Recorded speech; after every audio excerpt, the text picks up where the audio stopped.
की स्त्री स्त्रीचा जर आपण परामर्श घेतला, माझ्यामध्ये जी गंभीरता आलेली आहे, माझ्यामध्ये जो कणखरपणा आलेला आहे, माझ्यामध्ये जो संकटाला हरवण्याची जी जिद्द आलेली आहे, ती या साहित्याच्या माध्यमातून आलेली आहे.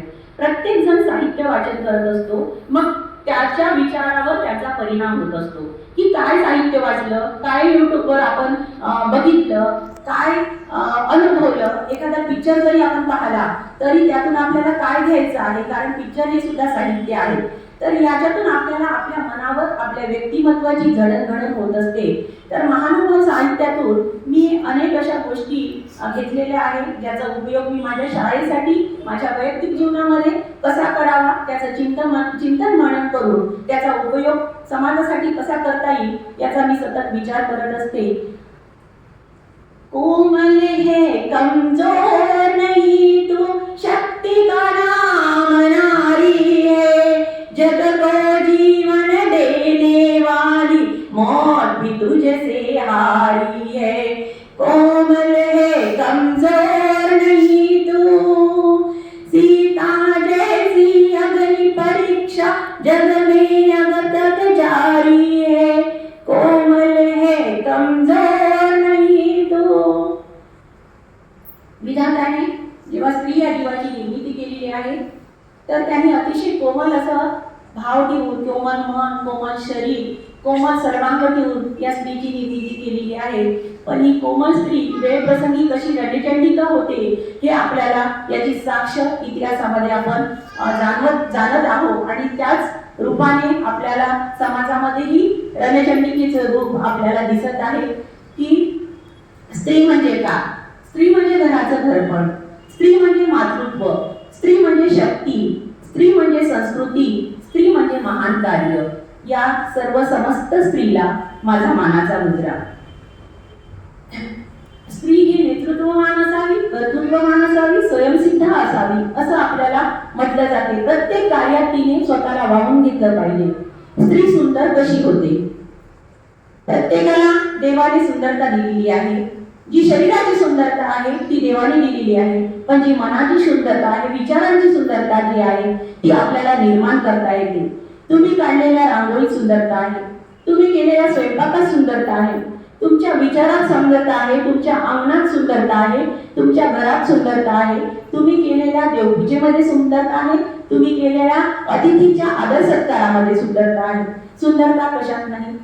काही स्त्रियांना आणि पुरुषांना वाटतं की आम्ही दिसायला व्यंग आहे किंवा आमच्यामध्ये कमतरता आहे, पण तसं काहीही नाही. प्रत्येक जीवाला ईश्वराने सुंदर असं बनवलेलं आहे. आपलं व्यक्तिमत्व आकर्षक आणि अधिकाधिक सुंदर कसं बनवणं हे आपल्या हातात आहे. आणि आपल्या हातात असलेल्या गोष्टी माणूस सहज करू शकतो. ज्या आपल्याला बदलवता येते, त्या बदलण्याची शक्ती आपल्यामध्ये असेल तर निश्चितच हे आपलं काम सदैवाने पुढे जात असते आणि आपली झेप ही उंचावत असते. स्त्रिया अनेक संसार आज कोरोनामध्ये पाहत असताना अनेक स्त्रियांचे संसार उघड्यावर पडलेले आहेत. अनेक स्त्रिया संघर्षमय जीवन जगत आहेत. संघर्षमय जीवन जगत असताना कधी त्या तुटून पडतात. तुटणे म्हणजे संपणे नव्हे. तुटणे म्हणजे संपणे असते का? जेव्हा ढग तुटतात तेव्हा त्याच्यातून पाऊस होतो की नाही? जेव्हा माती तुटते त्याच्यातून हिरवेगार शेत तयार होते. जेव्हा बीज फुटते किंवा तुटते त्याच्यातून आपल्याला एक नवा अंकुर निर्माण होत असतो.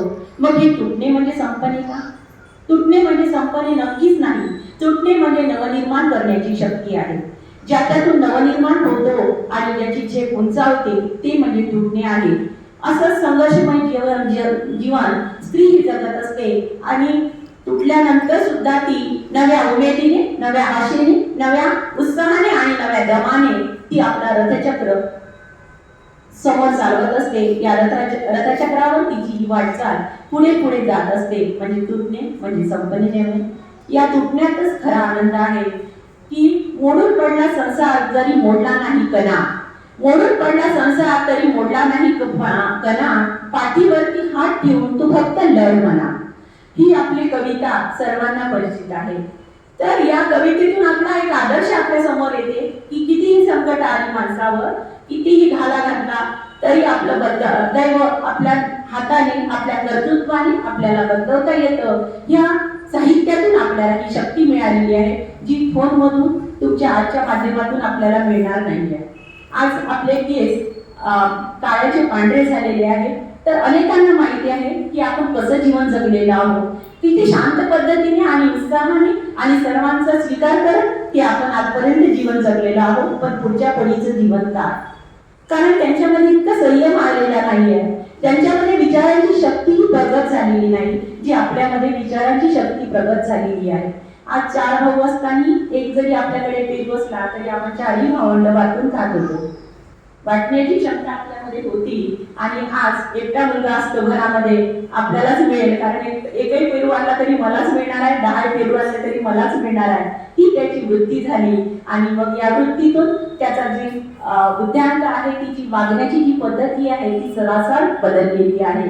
आजच्या पिढीची तुलना करता आणि आपल्या पिढीची तुलना करता अतिशय समाधानी असं आयुष्य आपण जगत आलेलो आहोत, हे तुम्हाला आम्हाला मान्य करावंच लागेल. कारण आजचं जे जीवन आहे ते अतिशय बदललेलं आहे आणि कालांतराने यामध्ये सुद्धा बदल होणार आहे, ते आपल्याला अपेक्षित आहे. अनेक संतांची परंपरा लाभलेली आहे. महाराष्ट्रामध्ये अनेक संतांनी अनेक असे चांगले कार्य हाती घेतलेले आहे, जे देव मानत नव्हते, पण मनामनातील घाण कीर्तनाच्या माध्यमातून नाचू कीर्तनाच्या रंगी या प्रकारे मनामनातील घाण साफ करण्याचं काम महाराष्ट्रातील संतांनी केलेलं आहे. आध्यात्मिक असा वारसा संतांनी आपल्याला दिलेला आहे. माणसाचा यावर अनेक मतांतरे, तुमची मतं पण वेगळी असू शकतात, पण आध्यात्मिक वारसा जर माणसाचा बलवत्तर असेल तर कुठल्याही संकटातून मार्ग कसा काढायचा हे तो व्यक्ती अधिक प्रखरपणे जाणू शकतो.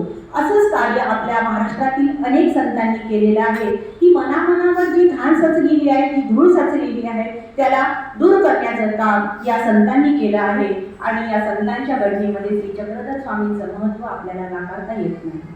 आध्यात्मिक वारसा जो आहे त्यांचं चरित्र आपण पाहू गेलं तर आपल्याला कळून येते की या शाश्वत जगतामध्ये नश्वर ज्या काही गोष्टी आहेत त्याला टाळून आपला आध्यात्मिक उन्नती आणि उन्नतीचा मार्ग कसा साधायचा याचं ज्ञान आपल्याला श्री चक्रधर स्वामी यांनी 12व्या शतकामध्ये दिलेलं आहे. इतिहासामध्ये अनेक चांगल्या गोष्टी होऊन गेलेल्या आहेत आणि इतिहास काही कारणाने दबल्या पण जातो. हीच तुम्हा सर्वांना परिचित आहे की कशा घटना झालेल्या आहेत, त्याच्यामध्ये काही व्यक्तीचे नावही समोर येतात, पण काही व्यक्तीचा इतिहास हा जगासमोर येत नाही. तर हा जगासमोर इतिहास आणण्यासाठी जे साहित्य आहे ते आपल्याला महत्त्वाचं साधन ठरतं. त्यांच्या काळात त्यांनी काय कर्तृत्व करून ठेवलेलं आहे हे साहित्याच्या माध्यमातून तुम्हा माझ्या समोर येत असतं. तर मराठीतला पहिला आद्यग्रंथ हा लीळाचरित्र आहे.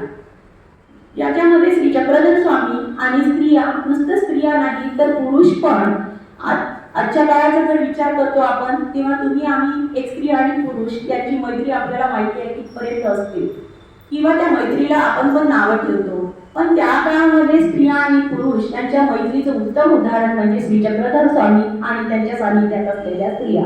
इव्हन पुरुष सुद्धा त्यांच्या सानिध्यात असायचे, पण त्यांचा कुठलाही भाव त्यांच्यावर संशयाचा, काटेरी नजरेचा नसायचा, कारण ते वातावरणच तसं होतं. आज जेव्हा आपण स्त्रिया आणि पुरुष एकत्र येतात आणि त्यांच्यातलं नातं आपल्यालाही खटकतं, काही गोष्टी आपल्यालाही खटकतात, कारण त्यांचं वागणं, चालणं, बोलणं हे तशा पद्धतीचं असतं. म्हणून स्त्री पुरुषांच्या मैत्रीने नाव राहत नाही तर त्याला दुसरंच काहीतरी नाव दिलं जातं.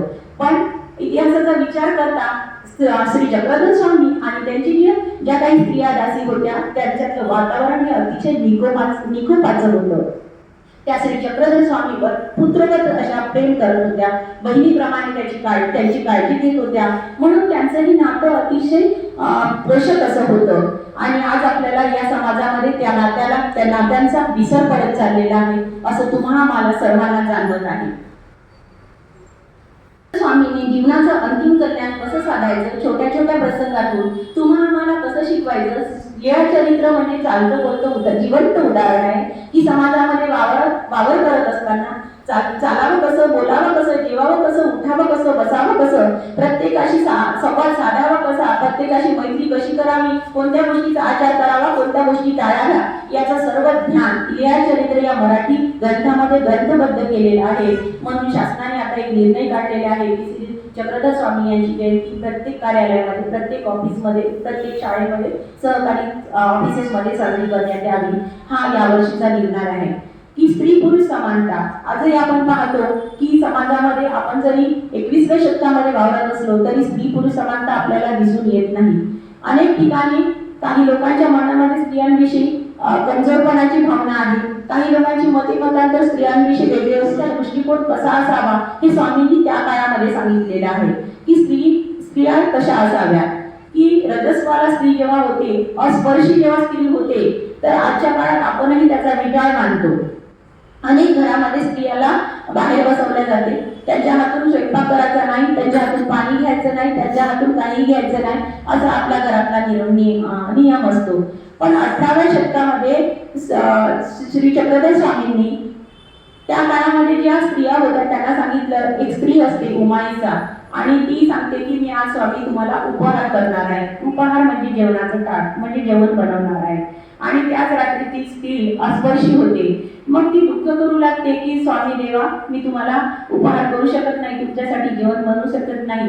मग स्वामी तिला समजावतात, बाई की शरीर हे इंद्रियांचं, शरीर जे इंद्रिय आहे आपलं, त्या सर्व इंद्रियातून घाण बाहेर पडत असते. जसं नाकातून शेंबूर बाहेर पडतो, कानातून मळ बाहेर पडतो, तोंडातून थुंकी बाहेर पडते, तसंच रजस्व धर्म हा निसर्गाने स्त्रियाला दिलेली देणगी आहे. मग या काळामध्ये तुम्ही असं अस्पर्शी होणे मला मान्य नाही. तुम्ही माझ्या जेवणाचं ताट करा, ताट तयार करा, मी तुमच्या जेवणाचा स्वीकार करेन. ही एक फार मोठी आमच्या स्त्रीवर्गाला दिलेली देणगी आहे, जी श्री चक्रधर स्वामींनी आम्हाला दिलेली आहे. की हा फार मोठा विचार, म्हणजे आजच्या काळातही तो बदललेला नाही आहे. आजच्या काळात पण स्त्रियांना दूर ठेवलं जाते, अस्पर्शी म्हणून त्यांच्या हातच्या कोणत्याही वस्तूचा स्वीकार केला जात नाही. म्हणजे अशा प्रकारची भावना किंवा अनेक परंपरांच्या जुकडाखाली आपण तिला दाबून टाकलेलं आहे. कारण आजची स्त्री ही आधुनिक आहे. ती जर अस्पर्शी होऊन जर बाहेर बसली तर घरातली कामं पहिलेच्या सारखी आजची ही कुटुंब संयुक्त कुटुंब नाही, तिलाच घरातली सगळी कामं करावं लागते. मग अशा वेळेस त्यांनी करायचं का? घरात कोणी नसताना तिला ते कामं करावंच लागते, स्वयंपाक करावाच लागतो, सगळ्यांची देखभाल करावीच लागते. अशा प्रकारचा हा दृष्टिकोन स्वामींनी 12व्या शतकामध्ये तुम्हा आम्हाला स्त्रियांना दिलेला आहे. की कुठल्याही प्रकारचं आपल्याला स्वतःला कमी समजू नका, कारण निसर्गाचं हे चक्र आहे जे स्त्रीला दिलेलं आहे. आणि प्रत्येकाचा जन्म हा त्या रजस्वाच्या क्रियेतून झालेला आहे. मग बाळाचा जन्म होणं हे काही पापाचं काम आहे का? ते नवनिर्मितीचं कौशल्य आहे, नवनिर्माण आहे ते. मग ते चांगलं सौभाग्याचं लक्षण आहे, सौभाग्याचं लक्षण आहे, चांगलं लक्षण आहे. म्हणून त्याचा आपण अभय न करता आपण त्याचा स्वीकार केला पाहिजे. हे श्री चक्रधर स्वामी उमाईचा या स्त्रीच्या वचनातून सांगितलेलं आहे. महानुभव पंथात एक थोर अशी स्त्री होऊन गेलेली आहे, तिचं नाव महदंबा. मराठीची पहिली आद्य कवयित्री म्हणून तिचे धवळे हा प्रकार प्रसिद्ध आहे. की धवळे म्हणजे काय? की विवाह प्रसंगी गायलेले गीत तिने धवळे या प्रकारामध्ये साचीबद्ध केलेलं आहे. ही स्त्री अतिशय जिज्ञासू आहे, अतिशय जिज्ञासा तिच्यामध्ये भरलेली आहे. जिज्ञासेने तिने काय काय साध्य नाही केलं हे सर्व आता आपल्याला या भागामध्ये कळणार आहे. की भगवान श्रीकृष्णाने अर्जुनाला गीता सांगितली, तर अर्जुनाचे प्रश्न होते, अर्जुनाची जिज्ञासा होती म्हणून गीता निर्माण झाली. आणि महदंबेचे प्रश्न होते, महदंबेची जिज्ञासा होती म्हणून ब्रह्मविद्या निर्माण झाली. अतिशय जिज्ञासू अशी स्त्री आणि या ज्ञानाच्या जोरावर ती स्वामींच्या जवळ आली. कारण कुठलाही माणसाला मान सन्मान कधी मिळत असतो? जेव्हा त्याला ज्ञान असेल तेव्हा. आपल्या शरीराला किंमत आहे का? कुठलीही किंमत आपल्या शरीराला नाही. केव्हा किंमत येत असते? जेव्हा आपल्याला ज्ञान आहे तेव्हा आपल्या शरीराला तुम्हा आम्हाला किंमत येत असते.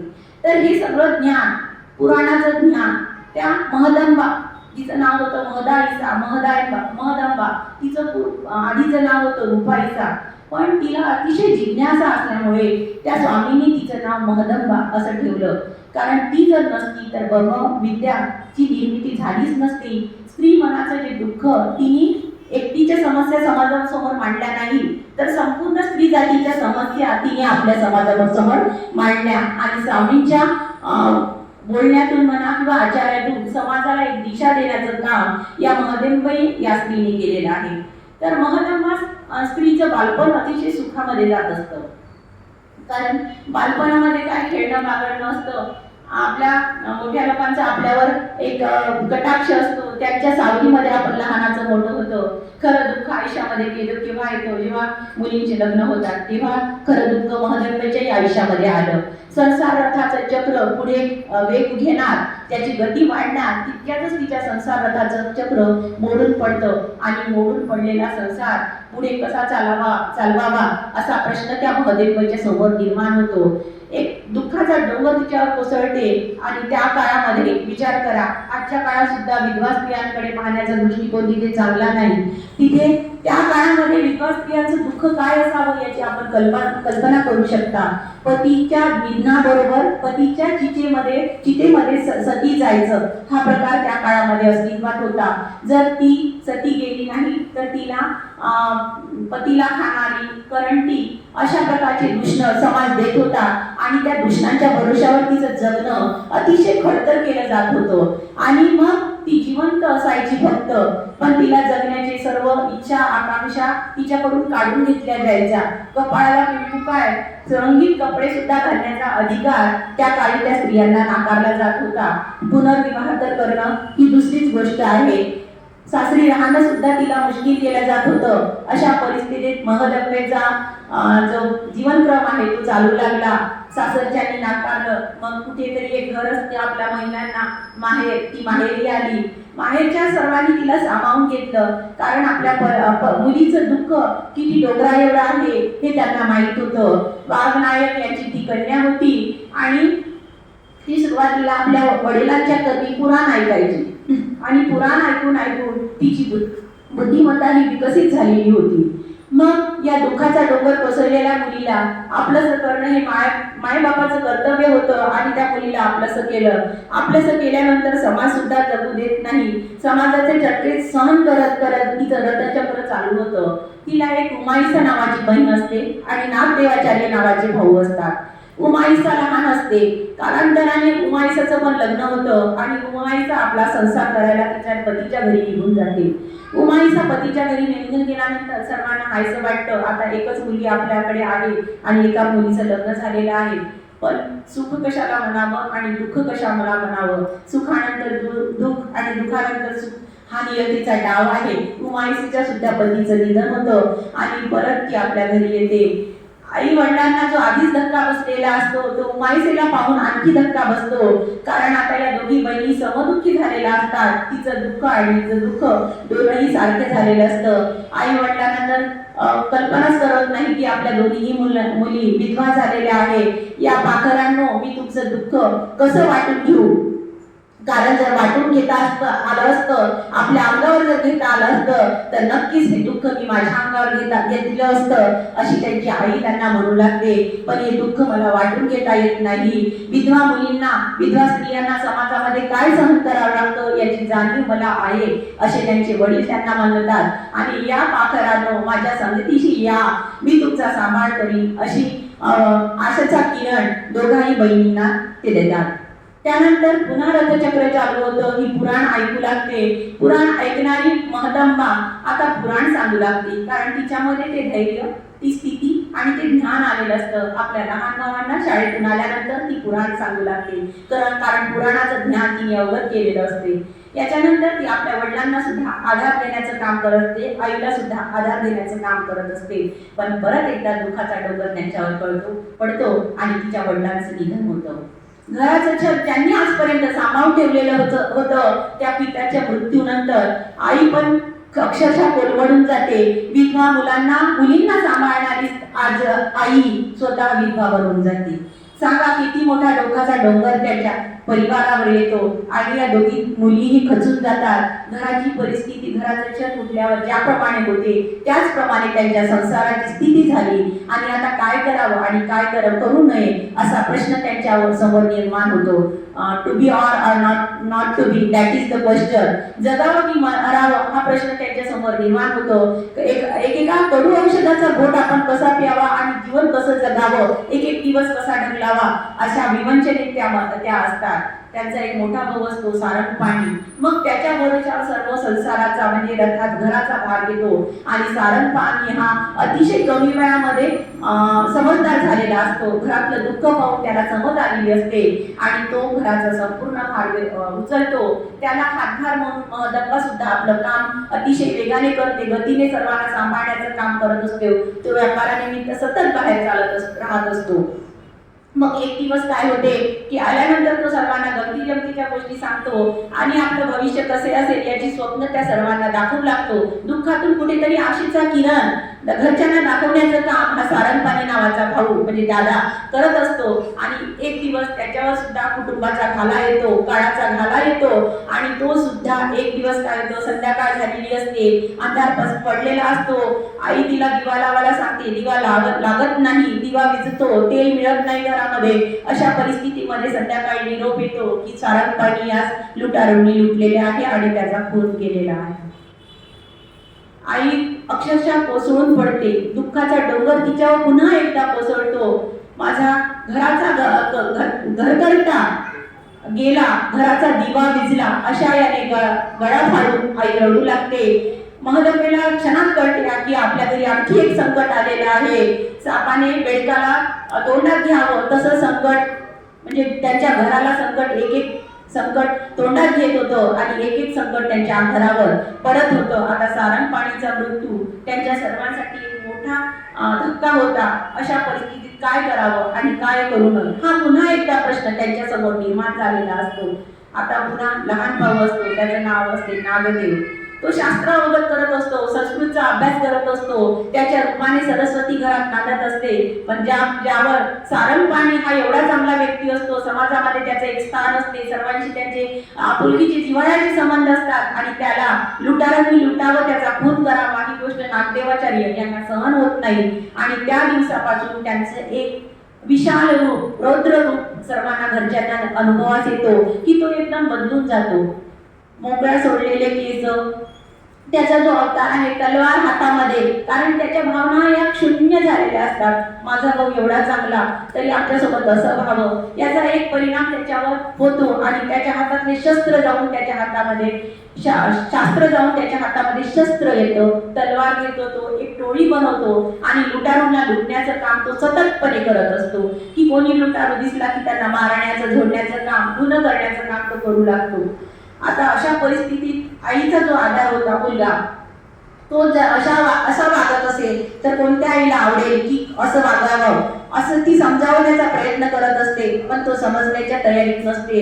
समाजाचे चटके यांना भेडसावू लागतात, कारण असं जर घर कुटुंबामध्ये गावामध्ये असेल तर त्या घराला कोणीही ठेवत नाही. त्यांना सर्वांना त्रास देण्याचं काम, टोचण्याचं काम, त्रास देण्याचं, ज्याचं बंधनं लागण्याचं काम ते सर्व करत असतात. समाजात राहावं की नाही राहावं अशी त्यांची दोघी बहिणींची आईची परिस्थिती झालेली आहे. तिन्ही स्त्रिया एकत्र आलेल्या आहेत, तिन्हीवर दुःख आहे आणि दुःखातून अध्यात्माची निर्मिती होत असते. अध्यात्माचा माणूस जवळ जात असतो. ज्या व्यक्तीला आयुष्यामध्ये सर्वात जास्त दुःख आहे तो व्यक्ती अध्यात्माच्या जवळ जात असतो. मग या तिन्ही बहिणींनी काय करावं? जी आई आपल्या तरुण मुलींना सांभाळत होती त्या म्हात्याला आईला सांभाळण्याची जबाबदारी आता तरुण मुलीवर आली होती. जी आई कणखरपणे आपल्या तरुण मुलींचा समाजापासून सांभाळ करत होती त्याच म्हात्याला आईला आज सांभाळण्याची गती आली होती. कारण आपल्या मुलाने जे काही कर्तृत्व केलेले आहे त्याचा समाजामुळे तिला त्रास होत होता. अशा परिस्थितीमध्ये ती एक दृढ निश्चय करते, कारण ही महानुभव पंथातली स्त्री आहे, त्या काळातली स्त्री आहे, ती आजच्या काळातली स्त्रियासाठी खचून जाणारी नाही. तर ती एक दृढ निश्चय करते. परिस्थिती वाईट आहे, बिकट आहे, तरी पण जो तिचा निश्चय आहे तो दृढ आहे. ती गावाच्या बाहेर राहण्याचा निर्णय घेते. एक गावाच्या बाहेर गंगा तीरावर म्हणजे नदीच्या काठी जिथे पाण्याची सोय आहे तिथे एक झोपडी बांधते आणि दोघी बहिणी उमाईसा आणि महदंबा आणि त्यांची आई तिथे राहायला जातात. कारण काय की समाजाचा त्रास आपल्याला होऊ नये, आपण एकटं राहूया, कारण एकटं राहिलं तर आपल्याला समाजाचा त्रास कमी होईल या भावनेने ती गाव सोडते आणि त्या समाजाच्या म्हणजे बाहेर एकांत स्थळी त्या राहायला जातात. एकांत स्थळी राहायला जात असताना परत त्यांच्या जीवनाचं रथचक्र चालू होते. एकामागून एक दिवस चालू राहतात. तेही सुखाचा किरण त्यांच्या आशेचा किरण त्यांच्या दृष्टीस पडत नाही, कारण नागदेवाचार्य सतत घराच्या बाहेर असतो, तो घरी अधूनमधून येतो. त्याची जी वृत्ती आहे ती बदलण्याची शक्यता आईंना आणि बहिणींना दिसत नाही. अशा परिस्थितीत नागदेवाचार्य बदलेल की नाही याची शाश्वती आईला नसते. आता या दोन तरुण मुलींना सांभाळणं हेच तिचं कर्तव्य असते आणि ती कर्तव्य ठामपणे पाळत असते. अधेमध्ये नागदेवाचार्य आईच्या भेटीला येतात, पण अधेमध्ये एखादी पुसटची भेट देतात आणि निघून जातात. मग यांचं रथचक्र, यांचा जीवनक्रम पुन्हा एकदा चालू होतो. चालू झाल्यानंतर त्या रथचक्रामध्ये एक दादोस नावाची व्यक्ती 30-35 वय असेल, शांत वैरागी वृत्ती आणि निस्वार्थी भाव त्यांच्या चेहऱ्यावर येतात आणि ते त्या झोपडीच्या बाहेर त्यांना आवाज देतात. मग या तिघी जणी त्यांना आत बोलवतात आणि त्यांच्या गोष्टी ऐकू लागतात, कारण त्या श्री चक्रधर स्वामींच्या गोष्टी त्यांना सांगतात. आणि या गोष्टी ऐकून यांच्या मनावरचं दुःख कुठंतरी अल्प होत असतं, कारण अति दुःखामध्ये बसलेल्या माणसाला त्या काळात कुठलंच साधन नव्हतं, की आपलं काय आपल्या साहित्य सुद्धा नव्हतं त्यांच्याकडे प्राप्त परिस्थितीमध्ये उपलब्ध. पण ते जे काही गोष्टी सांगत होत्या श्री चक्रधर स्वामींचा, त्या गोष्टींनी यांना आनंद व्हायचा, सुखाचा कुठेतरी आशेचा कवडचा किरण त्यांना दिसायचा आणि मग त्यांच्या गोष्टी ते ऐकायचे. असं सतत होऊ लागलं. ते यायचे, त्यांना गोष्टी सांगायचे आणि या निस्वार्थीपणे आणि कुठल्याही मनामध्ये संशयाची पाल न चुकता त्या गोष्टी ऐकायच्या. आणि एक दिवस अचानक काय झालं की झोपडीच्या बाहेर नामदेव आले. नामदेवांना ते दिसून आलं की आपल्या घरामध्ये दोन तरुण बहिणी आहे, आपली आई आहे आणि कोणीतरी पुरुष तिथे आलेला आहे. त्यांच्या मनामध्ये मनामध्ये राग असा उत्पन्न झाला, लाल बुंद चेहरा झाला, चंद्रासारखे डोळे झाले. आता काय करू आणि काय नाही अशी त्यांची परिस्थिती निर्माण झाली. त्यांनी कमरेची तलवार आपल्या कानातून काढली आणि काय केलं की तिच्या टोकावर घेतलं आणि त्या दादोस्त पायकर म्हणजे वाहना त्यांनी भिरकावून दिल्या. आता काय होते आणि काय नाही याची दोघी बहिणींना धास्ती भरली आणि आईला पण वाटू लागलं की हा मुलगा काय करतो आणि काय करत नाही. आईला तो म्हणू लागला, आबे, त्या आईचं नाव होतं आबाईचा, यासाठीच तू एकांतात झोपडी बांधली? याचा अर्थ तुला एकांतात अशा प्रकारचे कर्म करायचे होते, यासाठी तू झोपडी बांधली का? आबाईचा क्षणभर स्तब्ध राहिली. मग ती सांगू लागली की या पुरुषापासून आम्हाला आनंद होतो. मग नागदेवाचार्य म्हणू लागले, का होणार नाही? या दोघी तरुण आहेत आणि हा पुरुष पण तरुण आहे, त्यांना आनंद का होणार नाही? असा भाव नागदेवाचार्यांनी व्यक्त केला. आईचं शरीर रागाने धरकापू लागलं. तिने रणचंडिकेचा अवतार धारण केला. क्षणामधलं तिचं वात्सल्य, आपल्या पुत्राप्रती असलेलं प्रेम संपून गेलं आणि तिने थरथरत्या आवाजात म्हणू लागली की अबला झालेल्या स्त्रीला असं बोलतोस? जिला समाजाने नाकारलं, समाजाने कालबाह्य केलं, समाजाने हाकलून दिलं, समाजाने संकट ओढवली, अशा स्त्रीला तू आपल्या आईला असं बोलतोस? तुला समज आहे की नाही तू हे काय बोलतोय? तुला आपल्या बहिणीला असं बोलायचं आहे की जेव्हा वासरांवर झेप घेते तेव्हा गाईला सांगावं लागत नाही की वाघावर झेप कशी घ्यायची. म्हणजे गाय जरी असली तरी वाघाची लढण्याची ताकद तिच्यामध्ये निर्माण होते, कारण त्या प्रसंग त्या कसा असतो ती रणचंडिकेचं रूप धारण करत असते. ही होती महानुभव पंथातली स्त्री, प्रसंगी कठोर आणि प्रसंगी रणचंडिकेचं रूप धारण करणारी. आतापर्यंत तिने पुत्रावर प्रेम केलं, वात्सल्य केलं मुलावर, त्याला समजावण्याचा प्रयत्न केला, पण तो समजण्याच्या शक्तीचा बाहेर होतो. तेव्हा त्याचा त्याग करतो. त्याग केल्यानंतर ती जीवन जगण्याचा प्रयत्न करते, पण तिच्या मुलींवर जेव्हा घाला येतो तेव्हा ती रणचंडिकेचं रूप धारण करते आणि आपल्या मुलाला समज देते की तू हे काय बोलतोय, तुला समज तरी आहे का, तुने हे काय रूप धारण केलेलं आहे? असं रणचंडिकेचं रूप ती धारण करते आणि आपल्या मुलाची योग्य शब्दात अशी सुनावणी करते की तू काय करत आहे आणि आपल्या या गुरूंना सुद्धा तू असा बोलतोस. आपल्या बहिणीवर तर तुझा विश्वास नाही, पण या परपुरुषांचा सुद्धा तू आज अपमान केलेला आहे, आपल्या आईचा सुद्धा अपमान केलेला आहे. क्षणामध्ये नागदेवाचार्यांचा राग निघून जातो. नागदेवाचार्यामधला जो आजपर्यंत न बदलणारा होता, ज्याला अनेक लोकांनी समजवलं, गावातल्या लोकांनी समजवलं, बहिणींनी समजवलं, तरी तो जो न ऐकणारा होता तो आज आता अंतर्मुख झालेला. त्याला कुठेतरी जाणीव झालेली आहे की आपल्या बहिणींना आपण काय बोललेलो आहे, आपल्या आईला आपण काय बोललेलो आहोत, अशी जाणीव त्याला होते आणि तो एकदम त्या दादोस या गुरूंना आणण्यासाठी जातो असं म्हणून सांगू लागतो. आता ते येतील का? आई म्हणते तूच त्यांना झोपडीच्या बाहेर घालवलेलं आहे, आता तू आणण्याचं काम सुद्धा, त्यांना समजवण्याचं काम सुद्धा तूच करायचं. अपमान केलेल्या व्यक्तीला आपली चूक झाल्यानंतर त्यांना क्षमा कशी मागावी, आपली चूक कशी कबूल करावी हे तूच केलं पाहिजे. मग नामदेवाचार्य घराच्या झोपडीतून बाहेर निघतात आणि दादोस बाहेर बसलेले असतात. त्यांना ते समजवतात, माझ्या हातून चूक झाली, मी आपल्यास असं बोलायला नको होतो आणि माझ्या तोंडातून असे अपशब्द तुमच्याकरता निघले, याबद्दल क्षमा असावी. मग ते त्यांना विचारू लागतात, अशा कोणत्या गोष्टी आहेत जे तुम्ही आमच्या बहिणींना आणि आईला सांगता, त्यापासून खरंच आनंद होतो का? तर ते दादोस गुरु सांगू लागतात, माझ्यापासून आनंद होतो किंवा नाही होत, पण माझे जे गुरु आहे श्री चक्रधर स्वामी त्यांच्यापासून नक्कीच आपल्याला आनंद होतो. मग हे कुठे आहे? तर ते सिन्नरला असतात. मग ते त्यांना घरी घेऊन येतात, जेवणाची भोजनाची व्यवस्था करतात. अशा प्रकारे नामदेवाचार्यांचा नाम निघून जातो आणि फक्त त्यांच्यामध्ये आचार्य उरतो. आज आईला तर आनंद वाटू लागला, कारण झोपडीमध्ये आज प्रकाश दिसू लागलेला होता. जी अंधकारात झोपडी आजपर्यंत हिजत होती, त्या झोपडीमध्ये आनंदाचा कवडसा तिचा जो मुलगा होता त्याच्यामध्ये विलक्षण बदल झालेला आहे. आणि हा बदल तात्पुरता नव्हता, तर खऱ्या अर्थाने झालेला बदल होता. तिला नाचू कीर्तनाच्या रंगी अशा प्रकारे तिची अवस्था झालेली आहे. आणि बहिणींना सुद्धा आज आपल्या भावाचा जो दिलासा मिळालेला आहे, कारण तो कुठेतरी शास्त्राचा अभ्यास करणारा महान ज्ञानी होता आणि त्यांनी असं भावत जावं हे त्यांना सुद्धा मान्य नव्हतं. आणि मग त्यांना सुद्धा खूप मोठ्या प्रमाणात आनंद झालेला असतो.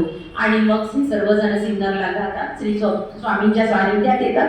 स्वामींच्या सानिध्यात आल्यानंतर स्वामी त्यांचं दोष दूर करण्याचा प्रयत्न करत असतात. जिज्ञासा वृत्ती असलेली महदंबा स्वामींना प्रश्न मांडते आणि स्वतःचे प्रश्न मांडत नाही, तर संपूर्ण स्त्री जातीचं दुःख ती समाजासमोर श्री चक्रधर स्वामी समोर मांडते. श्री चक्रधर स्वामी तिच्या सर्व प्रश्नांची उत्तरं देतात आणि स्वतःच्या प्रश्नांची उत्तरं समजावून घेत असता तिला त्या ज्ञानाची प्राप्ती होते. ती पुराण कथा हा विषय विसरून जाते आणि श्री चक्रधर स्वामींनी सांगितलेल्या गोष्टी ती आत्मसात करू लागते. आणि तिच्यातून मग एका कवयित्रीची निर्मिती होते, ती म्हणजे मराठीची आद्य कवयित्री म्हणून ती आज जगमान्य आहे. मराठीची आद्य कवयित्री ही लीळाचरित्रातील श्री चक्रधर स्वामी यांनी दिलेली देण आहे की मराठी भाषेमध्ये जे संस्कृत भाषेमध्ये जे तत्वज्ञान होतं, जे तुम्हाला सर्वांना वाचता येत नव्हतं, ते तत्वज्ञान मराठीमधून सर्व जगासमोर आणण्याचं काम लीळाचरित्र या ग्रंथातून केलेलं आहे. लीळाचरित्र या ग्रंथामध्ये श्री चक्रधर स्वामी, त्यांच्या संपर्कात आलेल्या दासी, त्यांच्या शिष्य परिवार, त्यांच्या संपर्कात आलेले समस्त पुरुष वर्ग, कारण श्री चक्रधर स्वामींना सर्वज्ञ म्हणायचे. सर्वज्ञ म्हणजे काय? तर सर्व जाणणारा, ज्याला सर्व काही येतं, ज्याचं ज्ञान असीम आहे, ज्याला ज्ञान आणि विज्ञान हे सर्व जाणतं, त्याला सर्वज्ञ म्हणतात. अशा प्रकारे श्री चक्रधर स्वामींची म्हणजे चुना कसा बनवायचा हे सुद्धा विज्ञान त्यांना अवगत होतं. त्याचप्रमाणे अश्व, घोड्याची खरेदी कशी करावी, कोणत्या जातीचा घोडा घ्यावा, कोणत्या जातीचा घोडा घेऊ नये, आणि व्यापार कसा करावा, म्हणजे इतरभूत क्रियांचं ज्ञान श्री चक्रधर स्वामींना होतं. कुठल्याही प्रकारचा थोटांड, अंधश्रद्धा, रूढी यावर लीळाचरित्र हा ग्रंथाची निर्मिती नाही, तर प्रत्यक्ष साधन पुरावे यावर या ग्रंथाची निर्मिती जी आहे. त्या काळामध्ये काय काय घटना होऊन गेलेल्या आहेत यांचं सर्व साक्षी उदाहरण म्हणजे लीळाचरित्र ग्रंथ आहे. पहिला चरित्रकार माहिमभट्ट, पहिला व्याकरणकार, त्याचप्रमाणे पहिला श्लोककार, याप्रमाणे अनेक पहिल्या मराठी सूत्रकारांची निर्मिती या लीळाचरित्र ग्रंथामध्ये झालेली आहे. आणि श्री चक्रधर स्वामींच्या सानिध्यामध्ये त्या सर्व गोष्टींची निर्मिती झालेली आहे. महदंबा जी श्री चक्रधर स्वामींच्या सानिध्यामध्ये राहू लागली. नंतर काय होतं, श्री चक्रधर स्वामींचं निर्वाण होतं, म्हणजे ते त्यांना सोडून निघून जातात. अशा वेळी पंथाची धुरा नामदेवाचार्य यांच्याकडे येते. मग नामदेवाचार्यांची अवस्था, कारण स्वामींचा विरह त्यांना सहन होत नाही, इतके ते स्वामींशी एकरूप होतात. स्वामी त्यांच्यामधली दोष दूर करण्याचं काम करत असतो, कारण प्रत्येकामध्ये प्रत्येक शरीर हे दोषांचा पुतळा असतो. ते दोष दूर कसे करावे याचं स्वामी त्यांना तत्वज्ञान देतात. आणि संपर्कात आल्यानंतर घण कशी सोसतो आणि मग एका घणाला किंवा त्या शरीराला व्यक्तिमत्वाला आकार येतो, त्याचप्रमाणे नामदेवाचार्यांचं व्यक्तिमत्व स्वामींच्या सानिध्यामध्ये घडतं. मग स्वामी उत्तरापंथी निघून जातात आणि निघून गेल्यानंतर मग नामदेवाचार्यांची अवस्था अतिशय बिकट होते आणि ते भानखेडीच्या जंगलामध्ये निघून जातात. भानखेडीच्या जंगलामध्ये निघून गेल्यानंतर ही जी महदंबा आहे बघा, की ज्याला स्त्री पुत्र म्हणून कळले तो जिजाऊचा शिवबा झाला. ज्याला स्त्री पुत्र म्हणून कळले तो जिजाऊचा शिवबा झाला. ज्याला स्त्री बहीण म्हणून कळली तो मुक्ताईचा ज्ञानदेव झाला. ज्याला स्त्री मैत्रीण म्हणून कळली तो राधेचा श्याम झाला. ज्याला स्त्री पत्नी म्हणून कळले तो सीतेचा राम झाला. या चरित्रामध्ये जे भाऊ बहिणीचं प्रेम आहे बघा, किती सुंदर असं प्रेम केलेलं आहे, की त्या प्रेमामध्ये खरेच भाऊ बहीण काय असतात याची व्यापकता याच्यामध्ये दाखवलेली आहे. की ते निघून जातात, दुःखाने खचतात, पुरुष असून सुद्धा ते दुःखाने नामदेवाचार्य खचतात. पण ही स्त्री महदंबा जी महानुभाव ग्रंथाची स्त्री आहे, मराठीची पहिली रचनाकार आहे, ती खचून जात नाही, तर आपल्या भावाचा शोध घेत घेत ती त्या जंगलामध्ये जाते. रात्र झालेली आहे, अंधार पडलेला आहे, ती रस्ता विचारत जात आहे की कोणी असा वेळसर व्यक्ती, कारण त्याचे कपडे मळलेले आहे, तो फक्त माझं श्री चक्रधर द्या, माझं श्री चक्रधर द्या असाच तो बोलत चाललेला आहे. भिक्षा हा शब्द त्याच्यातून तोंडातून निघून गेलेला आहे, कारण चक्रधराचा ध्यास त्याने आपल्या मनी घेतलेला आहे. विचारत विचारत ती भानखेडीच्या जंगलामध्ये जाते. इकडे पाहावं कोणी नाही, तिकडे पाहावं कोणी नाही, किरण अंधार झालेला आहे. आपल्या भाऊ त्याला तिला सापडतो आणि भावाची अवस्था अतिशय मलिन झालेली आहे. ना तो उठण्याच्या स्थितीत आहे, ना तो बसण्याच्या स्थितीत आहे, ना पाणी पिण्याच्या स्थितीत आहे, ना कशाच्या स्थितीत आहे. ती काय करते, करवंद दिसतात तिला, त्या करवंदाचा रस आपल्या भावाच्या तोंडामध्ये घालते आणि आपल्या भावाला शुद्ध येईल यासाठी प्रतीक्षा करते की याला शुद्ध येईल आणि हा कसा तरी चालायला लागेल, कारण त्याला उचलून नेणं हे अतिशय अवघड काम होतं तिच्यासाठी. आणि तरीही त्याला शुद्ध येत नाही आणि अशा परिस्थितीत काय करावं असा प्रश्न तिला पडतो. विचार करा, त्या काळामध्ये ती साडी घालत नव्हती, तर ती पातळ घालत होती. पातळ घातलेली एक स्त्री जी आपल्या भावापेक्षा लहान आहे, भाऊ मोठा आहे, आणि अशा परिस्थितीत तिला आपल्याला भावाला उचलण्याची पाळी येते. ती आपला कासोटा खोसते, कारण कासोटा खोसल्याशिवाय तिला आता उपाय नाही. आपल्या भावाला इतक्या दूरपर्यंत न्यायचं कसं, कारण कोणाचीही मदत तिला आता मिळत नाही. रात्र झालेली आहे, अंधार पडलेला आहे, निर्मनुष्य वस्ती आहे. अशा वेळेस काय करू, जंगली श्वापद सुद्धा येऊ शकतात, पण मनाचा निर्धार मात्र पक्का आहे, कारण ती आपल्या पूर्वजांची देण आहे. पूर्वजांनी दिलेले आपल्याला हे साहित्य महान आहे, हाच कणखरपणा तिच्यामध्ये आहे. आणि मग आपला कासोटा खोसते. कासोटा खोसलेली स्त्री तुमच्या नजरेसमोर आणा. ती आपल्या भावाला पाठीवर घेते, त्याचे दोन्ही पाय आपल्या पायांमध्ये अडकवते आणि आपल्या भावाला घेऊन ती समोर मार्गक्रमण करते. कारण आता तिच्या मदतीला कोणीही नाही, तिची मदत आता तिला स्वतःला करायची आहे हे ती जाणून आहे. आणि आपल्या भावाला वाचवत नाही तर महानुभाव पंथाच्या पहिल्या आचार्याला ती वाचवते. महानुभाव पंथाची धुरा ती आपल्या खांद्यावर उचलते. पहा, एक स्त्री, महानुभाव पंथाची स्त्री आपल्या खांद्यावर उचलते आणि मग तो आपल्या भावाला वाचवून महानुभाव पंथ पुढे कसा चालेल, पुढे त्याची प्रगती कशी होईल यासाठी भावाला सक्षम बनवते. हे आहे भावाचं आणि बहिणीचं प्रेम, जे आपल्याला महानुभाव पंथात दिसून येते. आज आपल्याला भावा बहिणीचं प्रेम हे नष्ट होत असताना दिसत आहे. की दिवाळी आली, राखी आली की कुठेतरी आपल्या घरात कुजबुज होते. आपल्याला ती दिसते की पैशासाठी म्हणा, खिशासाठी म्हणा, अनेक गोष्टींसाठी भावा बहिणीतलं प्रेम हे कमी होत चाललेलं आहे. पण त्या काळातलं हे भावा बहिणीचं प्रेम जर त्या ठिकाणी तिने जर आपल्या भावाला वाचवलं नसतं तर निश्चितच तो नाग देव तिथेच संपला असता आणि आचार्य पद ज्याला नंतर मिळते ते त्याला निश्चितच मिळलं नसतं आणि जे समाजाचं जे कल्याण साधण्याचं कार्य त्यांनी केलेलं आहे ते निश्चितच झालं नसतं.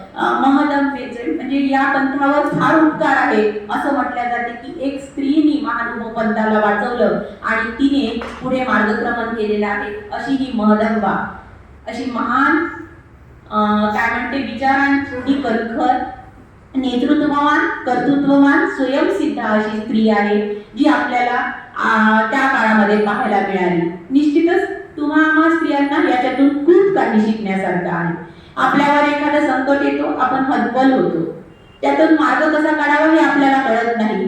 पण जेव्हा हे साहित्य आपण वाचन करतो तर निश्चितच आपल्या एक मनाला उभारी येते, नवी चेतना मिळते, नवा उत्साह मिळते, नवी आशा आपल्या मनामध्ये पुलकित होते. तर हे साहित्य हे तुमच्या माझ्या मनावर अधिराज्य करण्याचं काम करत असतं. आणि आज नगर वाचनालय सुद्धा या साहित्याच्या माध्यमातून हा वसा तुमच्या आमच्यापर्यंत पोहोचवण्याचं काम करत आहे. यानंतर स्वामींनी स्त्रियांना एक मोठा अधिकार दिलेला आहे की सारंग पंडित नावाचे भक्त असतात आणि त्यांना स्वामींच्या समोर स्त्रिया बसलेल्या असतात. आता त्या पण स्त्रिया तरुण असतात, तर त्या स्वामींच्या समोर बसलेल्या असतात आणि स्वामी निरूपण करत असतात, त्यांना प्रवचन करत असतात. त्यांच्या मनामध्ये लगेच संशय येतो, त्या तरुण स्त्रिया स्वामींपुढे काय करत असतात, कशाला बसल्या असाव्या, यांनी तर आपली कामं करावी, आपलं कांडण दळण करावं असा भाव त्यांच्या मनामध्ये येतो. स्वामींच्या क्षणामध्ये लक्षात येतं की सारंग पंडिताच्या मनामध्ये काय भाव आहे. ते स्त्रियांना शास्त्र निरूपण करतात आणि मग शास्त्र निरूपण झाल्यानंतर सारंग पंडिताला बोलवतात. काय होते तुमच्या मनातील भाव? या स्त्रियांना कांडण करायला, दळण करायला पाठवावं आणि आपण प्रवचन ऐकावं. ज्याप्रमाणे तुम्हाला शास्त्र ज्ञानाचा अधिकार आहे, ज्याप्रमाणे पुरुषांना शास्त्र ज्ञानाचा अधिकार आहे, त्याचप्रमाणे स्त्रियांना सुद्धा शास्त्र ज्ञानाचा अधिकार आहे. तुम्ही काय जीव आणि त्या काय जीवली? तुमचा देव वेगळा आणि त्यांचा देव काही वेगळा. तुम्हाला कोणी वेगळा राखतो आणि त्यांना कोणी वेगळा राखतो का? ज्याप्रमाणे तुम्ही एक जीव आहे, त्याचप्रमाणे त्या स्त्रिया सुद्धा एक जीव आहे. मग याच्यामध्ये कधीही भेद होणार नाही. त्याचप्रमाणे तुमचा जो अधिकार आहे तोच त्यांचा सुद्धा अधिकार आहे. त्यांना शास्त्र ऐकण्याचा अधिकार आहे. याची जाणीव मग सारंग पंडितांना होते. क्षणामध्ये त्यांच्या मनातले भाव निघून जातात आणि स्वामींना ते माफी मागतात की जी मी चुकलो, मला क्षमा असावी. यानंतर स्त्रियांविषयी ही कमीपणाची भावना माझ्यामध्ये कधीही येणार नाही. कारण आपण गार्गी, मैत्री, मदरसा यांचं जेव्हा चरित्र पाहतो, त्या अतिशय विद्वान अशा विदुषी होत्या. त्यांनी राजांसमोर, विद्वानांसमोर आपलं मत व्यक्त करत होत्या. त्या काळामध्ये स्त्रियांना तो अधिकार होता. मग या काळातल्या स्त्रिया सुद्धा आपले ज्ञान वाढवू शकतात. शास्त्रज्ञानाचा अधिकार आहे. त्यांना सर्व ज्ञानाची दारं ही सर्वांसाठी खुली आहे. ज्याप्रमाणे पुरुषांसाठी आहे त्याचप्रमाणे स्त्रियांसाठी सुद्धा आहे. असं सारंग पंडितांची कडक शब्दामध्ये त्यांनी सुनावणी केली आणि सारंग पंडिताच्या चूक लक्षात आणून दिली की शास्त्रज्ञान आणि सर्व प्रकारचं ज्ञान हे फक्त पुरुषांसाठी नाही तर सर्व समाजासाठी आहे. कारण स्त्री समाजामध्ये एक महत्वाचा घटक आहे. तर हे स्वामींनी त्या शतकामध्ये स्त्रियांना दिलं. त्यानंतर ससारक्षणाची गिळा बघू काही जणांना मान्य आहे की ससारक्षण म्हणजे हिंसा करू नये. एकदा एक जंगल असतं आणि त्या जंगलामध्ये स्वामी आसनस्थ झालेले असतात. ते आपलं चिंतन मनन करत असतात आणि दोन ससे तिथे येतात. शिकारी त्यांच्या मागे कुत्रे लावतात. कुत्रे समोर समोर येतात. ते ससे समोर समोर असतात आणि कुत्रे त्यांच्या मागे मागे. ससा घाबरून जातो आणि ससा घाबरलेला ससा स्वामींच्या मागे लपून बसतो. त्याला आता आपली शिकार होणार याची चाहूल लागलेली असते आणि आता काय करू, माझ्यावर संकट आलेलं आहे, माझ्यावर घाला घातलेला आहे, अशा प्रसंगी मी काय करू असा प्रश्न त्यांना निर्माण होतो आणि मग ते श्री चक्रधर स्वामींच्या मागे लढतात. त्यानंतर शिकारी येतात. शिकारी त्या सशाला बघतात. श्री चक्रधर स्वामींच्या मागे तो ससा आहे आणि श्री चक्रधर स्वामींना म्हणतात की तो ससा आम्हाला द्या. श्री चक्रधर स्वामी म्हणतात की ससा आम्ही तुम्हाला देणार नाही. तर ते विनवणी करतात, हा शिकारीचा ससा आहे, आम्ही शिकारीमध्ये सशाला जिंकलो, पहिलेचा ससा आहे म्हणजे होड लागलेली आहे आणि त्या होडीमध्ये आम्ही जिंकलेलो आहे हा ससा, तो आम्हाला द्या. तर श्री चक्रधर स्वामी त्यांना म्हणतात की हा ससा गवत खातो, राणावनातलं पाणी पितो, तुम्हाला यापासून काही त्रास आहे का? तर ते पारधी म्हणतात नाही जी. मग तुम्हाला याचा त्रास नाही तर तुम्ही याला का त्रास देता? तुम्ही याला का त्रास देता? हा जीव आहे जो जगतामध्ये आपलं जीवन जगत आहे आणि त्याला मारण्याचा अधिकार तुम्हाला कसाही नाही. मग पारधी थोडा वेळ विचार करतात आणि परत एकदा मागणी करतात की परत आम्हाला ससा द्या, आमच्या हा होळीचा ससा आहे. पुन्हा चक्रधर स्वामी त्यांना समजून सांगतात, या जीवाला मारण्याचा अधिकार हा तुम्हाला नाही. आणि मग त्यांना समज येते आणि मग ते आपली माघार घेतात आणि ससा त्यांना परत देतात. आणि मग ते म्हणतात की यानंतर आम्ही असं कधीही करणार नाही, कुठल्याही प्राण्यांची शिकार आम्ही कधीही करणार नाही. आणि त्या सशाला सांगतात की महात्मे हो, तुम्ही इथून निघा की हो. बघा, सशाला म्हटलेलं आहे महात्मे हो, म्हणजे श्री चक्रधर सांगायचं तात्पर्य हे की श्री चक्रधर स्वामींचा प्राणी मात्रांवर दया करा, प्राणी मात्रांना मारू नका, शिकार करू नका, सप्तव्यसनाचा त्याग करा, व्यसन कोणीही करू नका, हिंसा कोणीही करू नका. हा संदेश किती मोलाचा, तुम्हा आम्हासाठी किती मोलाचा आहे हे आपल्याला लक्षात येतं की श्री चक्रधर स्वामींनी समाजाला काय काय देणं दिलेलं आहे. साहित्य किंवा इतिहास काळाच्या ओघामध्ये दबल्या जातो आणि तो काळाच्या ओघात हा तसाच राहून जात असतो. जेव्हा आपण त्याच्यावर वाचन करतो, चिंतन मनन करतो, तेव्हा तो आपल्या समोर लक्षात येतो. अशा प्रकारे